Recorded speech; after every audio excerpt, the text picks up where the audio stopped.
pagbabalik tanaw sa nakaraan, alam mo naman natin yung ginagawa ni Aling Estela Kimbo, di ba? Nung panahon ni Inday Sara, na gusto niyang i-scrutinize. Sabi pa niya na you owe to the people. Malaki yung pera, malaki yung budget yan. May karapatan ng sambayan ng Pilipino na malalaman kung ano yung pinaggagastusan ng 125 million, yung confidential funds ni Inday Sara. So ngayon, atapang-atao si Aling Estela, yun pala, tatakpo lang pala.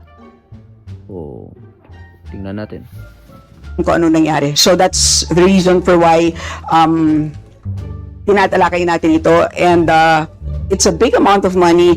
I believe we owe it to the people to understand what happened. Of course, tinanggal na natin noong 2024. Gusto natin malaman, tama ba yung ginawa natin? Kasi baka naman nagkamali tayo. So I think it's worth assessing what we did in 2024 in order to know what to do in 2025. A few moments later.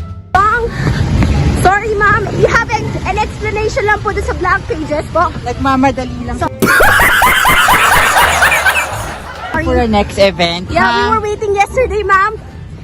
Ma'am, kindly explain daw po yung explanation lang po sa blank pages po.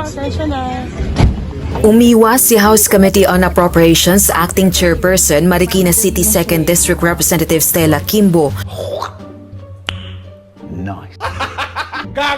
Nasagutin ang mga tanong tungkol sa umano'y blankong items sa Bicameral Conference Committee report para sa 2025 National Budget. Kabilang si Congresswoman Kimbo sa Bicameral Conference Committee o BICAM na pumirma sa report at ilang araw nang humihingi ng reaksyon mula sa kongresista at mga kasamahan nito ang mga tauhan ng media kaugnay ng issue. Ayan na nga tayo atapang-atao. Akala mo pa makakalimutan namin yung ginawa mo kay Inday Sara sa pag-scrutinize mo sa 125 million confi funds niya. Tapos ngayon dito sa bilyon-bilyong vice cam report, tatakbo ka lang pala, atapang-atao. O ano na ngayon, Aling Estela Hermes Kimbo, karapatan din ng sambayan ng Pilipinos na malalaman kasi pira yan namin. Pira nating lahat yan.